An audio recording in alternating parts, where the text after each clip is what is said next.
அஸ்ஸலாமு அலைக்கும் ரஹ்மத்துல்லாஹி வபரகாத்துஹு. பிஸ்மில்லாஹிர் ரஹ்மானிர் ரஹீம். நஹ்மதுஹு வ நுஸல்லி அலா ரசூலிஹில் கரீம் ஸல்லல்லாஹு அலைஹி வஸல்லம். அம்மா பஅத். அன்பிக்கினிய அல்லாஹ் தஆலாவின் நல்லடியார்களே, சகோதர சகோதரிகளே, அஸ்ஸலாமு அலைக்கும் ரஹ்மத்துல்லாஹி வபரகாத்துஹு. எந்த நிலையிலையும் அல்லாஹுக்கு அஞ்சி நடக்க வேண்டுமென்று எனக்கும் உங்களுக்கும் வசியத்தும் நசீகத்தும் செய்து கொள்கிறேன்.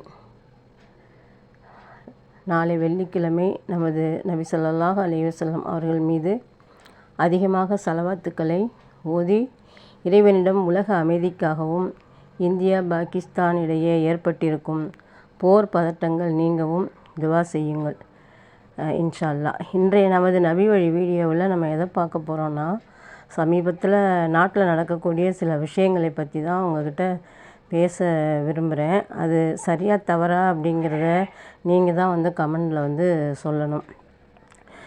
இந்த முஸ்லீம்கள், நம்ம இந்த முஸ்லீம்களாக இருக்கிறவங்களாம் என்ன தான் தவறு செஞ்சாங்க, இல்லை என்ன பாவம் செஞ்சாங்கன்னு தெரியல. அவங்கள நிம்மதியாக வாழ விடாமல் இந்த ஆட்சியாளர்கள் ஏன் இப்படி செய்கிறாங்க அப்படின்னு தெரியல. ஒவ்வொரு பிரச்சனையாக கிளப்பி மக்களை தூண்டிவிட்டு முஸ்லீம்களை ஒழிக்கணும் அப்படின்னு நினைக்கிறாங்க. முதல்ல ஏதோ மாட்டுக்கறி பிரச்சனை அப்படின்னாங்க. அதுக்கப்புறம் அந்த என்ஐஏ அப்படின்னு சொல்லி ஒரு பிரச்சனை வந்துச்சு. அப்புறம் பார்த்திங்கன்னா முத்தலாக்கு சட்டம்னு சொல்லிட்டு அதை ஒரு பெரிய பிரச்சனையாக ஆக்குனாங்க. அதுக்கப்புறம் பார்த்தா ஹிஜாபு அப்படின்னு சொல்லிட்டு ஒரு பிரச்சனை வந்துச்சு. அப்புறம் பாருங்கள், அது கொஞ்சம் முடிஞ்ச உடனே திருப்பரங்குன்றம், அந்த பிரச்சனை ஒரு வழியாக நீதிபதிகள் தீர்ப்பு கூறி அதை முடித்து வச்சாங்க. அடுத்தது பார்த்திங்கன்னா வக்பு இழுத்துட்டாங்க. வக்பு சட்டத்தை இழுத்து இப்போ அதுலேயும் வெற்றி கிடைக்காதுன்னு தெரிஞ்சோடனே என்ன செஞ்சிட்டாங்க, நீதிபதியவே மாற்றிட்டாங்க. இனி அடுத்து வர்ற தீர்ப்பு எப்படி இருக்குங்கிறது தெரியாது. இப்போ அது பத்தாதுன்னு இந்த காஷ்மீரில் ஒரு தாக்குதல் நடந்துச்சு, அதை காரணம் காட்டி முஸ்லீம்கள் மேலே பழிய போட்டாங்க. அது பத்தாதுன்னு இப்போ போரையும் ஆரம்பிச்சிட்டாங்க. இப்போ போர ஆரம்பிச்சிட்டாங்கன்னா ரெண்டு பக்கமும் போர் நடந்தால் பாதிக்கப்பட போகிறது யார்? ரெண்டு பக்கமும் இருக்கிற அப்பாவி ஜனங்கள் தானே பாதிக்கப்படுவாங்க. இஸ்ரேலில் பார்த்தீங்களா, நம்ம இஸ்ரேலில் நடந்து கொண்டிருக்கக்கூடிய போரில் எத்தனை ஆயிரம் மக்கள், எத்தனை குழந்தைகள், எத்தனை முதியவர்கள், ஆண்கள் உயிரை இழந்து கொண்டிருக்கிறார்கள். இறந்தவர்கள் ஒரு பக்கம் அப்படின்னா, உயிரோடு இருக்கிறவங்க இருக்காங்களே, அவங்க படுற அவதி சொல்லவே முடியாதுங்க. அந்த அளவுக்கு அவதிப்படுறாங்க. தண்ணி இல்லை, கரண்டு இல்லை, சாப்பாடு இல்லை, தூக்கம் இல்லை, பாத்ரூம் கூட நினச்ச நேரம் போக முடியாது.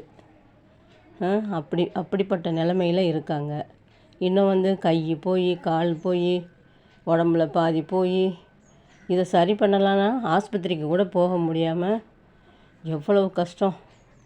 அல்லாஹ் அப்பப்பா நினச்சி பார்த்தாலே உள்ளமெல்லாம் ரொம்ப நடுங்குது. இப்படிப்பட்ட கஷ்டம் இந்த நம்ம ரெண்டு நாட்டு மக்களுக்கும் தேவையா? தீவிரவாதிங்க தாக்குனாங்க அப்படின்னா அந்த தீவிரவாதிகளை பிடிச்சி அதுக்குரிய தண்டனையை அவங்களுக்கு கொடுத்துருக்கலாம். பதிலடி கொடுக்கறது கூட நல்லது தான். அது அதோட போகலையே. இப்போ அவங்க திருப்பி தாக்குறாங்க. இதே மாதிரி இப்போ அவங்க திருப்பி தாங்கன்னா அப்போ நம்ம சும்மா இருக்க முடியுமா? நம்மளும் திருப்பி தாக்குறோம், அப்புறம் அவங்களும் திருப்பி தாக்குறாங்க. இப்படி ரெண்டு பக்கமும் பெரிய ஒரு கஷ்டம். ரெண்டு பக்கமும் மக்கள் தான் சிரமப்படுறாங்க. இதில் இந்த போர் ரெண்டு பக்கமும் நடந்துச்சு அப்படின்னா என்னென்ன கஷ்டம் வரும்? அந்த இஸ்ரேலில் படுற கஷ்டம் மாதிரி மட்டுமா வரும்? இன்னும் விலைவாசி அதிகமாயிரும். இன்னும் சொல்லவே முடியாது. அப்படிப்பட்ட கஷ்டங்கள் வந்துடும். அல்லாஹ் தாலா தான் பாதுகாக்கணும். பதிலடி கொடுக்குறோம் அப்படிங்கிற மாதிரி போர ஆரம்பித்து இது எதில் போய் முடிய போகுதோ தெரியலங்க. உலக நாடுகளும் இந்த ஐநா சபையும் சமாதான புறாவை பறக்க விட்டு 2 நாடுகளின் போரையும் கொஞ்சம் நிறுத்துனாங்கன்னா நல்லது அப்படின்னு நான் நினைக்கிறேன். நீங்கள் என்ன நினைக்கிறீங்கன்னு கமெண்டில் சொல்லுங்கள். அப்புறம் இன்றைக்கி வந்து ஜும்மாவுடைய தினம்.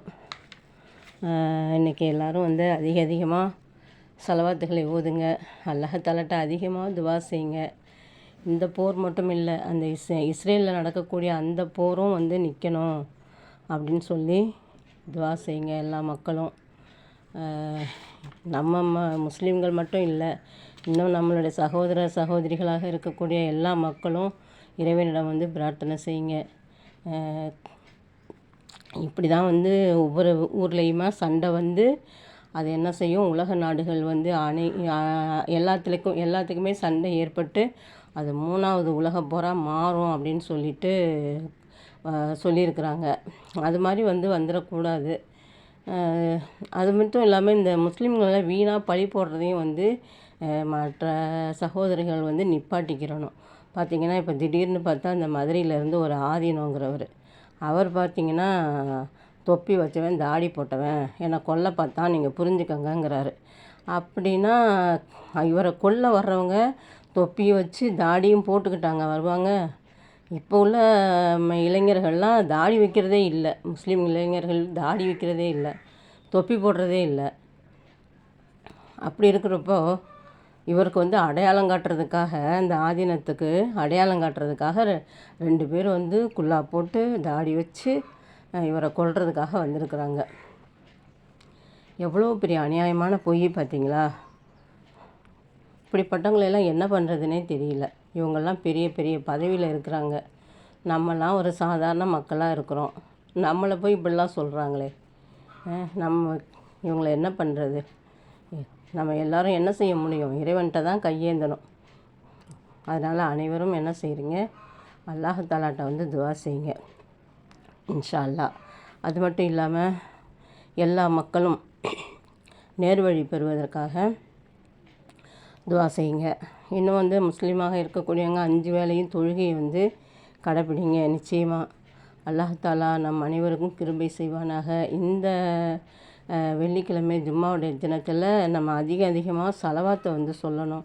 நம்ம நபி ஸல்லல்லாஹு அலைஹி வஸல்லம் அவங்க மேலே அதிகமாக ஸலவாத்தை வந்து ஓதக்கூடியவங்களாக இருக்கணும் இன்ஷா அல்லாஹ். நல்ல விஷயங்களை வந்து மக்களுக்கு வந்து எடுத்து சொல்லக்கூடியவங்களாக இருக்கணும். இந்த வக்ஃப் சட்டத்தோடைய தீர்ப்பு வந்து ஏதோ 15ஆம் தேதியோ ஏதோ வரதா சொல்லியிருக்காங்க. அந்த தீர்ப்பு முஸ்லீம்களுக்கு சாதகமாக வரணும் அப்படின்னு சொல்லிட்டு எல்லா மக்களும் வந்து துவா செய்யுங்க இன்ஷா அல்லாஹ்.